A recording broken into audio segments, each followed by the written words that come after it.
Daily అడిగా ఏంటి అని చెప్పి చాలా మంది సపోర్ట్ చేశారు నాకు. నిజంగానే నాకు చాలా హ్యాపీగా అనిపించింది. But at the same time నాకు బిగ్ బాస్ అంటే చాలా ఇష్టమండి. మీరు చూసే ఉంటారు. అగ్ని పరీక్ష షో ముందు గూడా నేను చాలా కష్టపడి వచ్చా.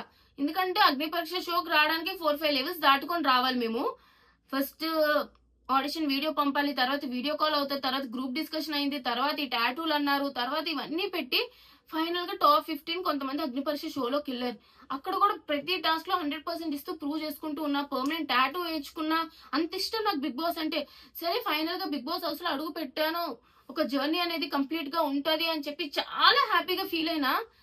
సో, ఎప్పుడైతే ఇలా ఏది లేకుండా ఇలాగా ఎవరో వైల్డ్ కార్డ్స్ వచ్చి చెప్పారు కాబట్టి తీసేసారో, నాకు ఇంకా కూడా యాక్సెప్ట్ చేయాలని లేదు. అసలు యాక్సెప్ట్ చేయలేకపోతున్నానన్నమాట. వై? ఎందుకు నాకే ఇట్లా జరిగింది అని చెప్పి. మీరు నిజంగానే నాలాగా బిగ్ బాస్ ప్రేమించే వాళ్ళు చాలా మంది ఉంటారు. సో, వాళ్ళకి అర్థమైతది ఈ బాధంతా.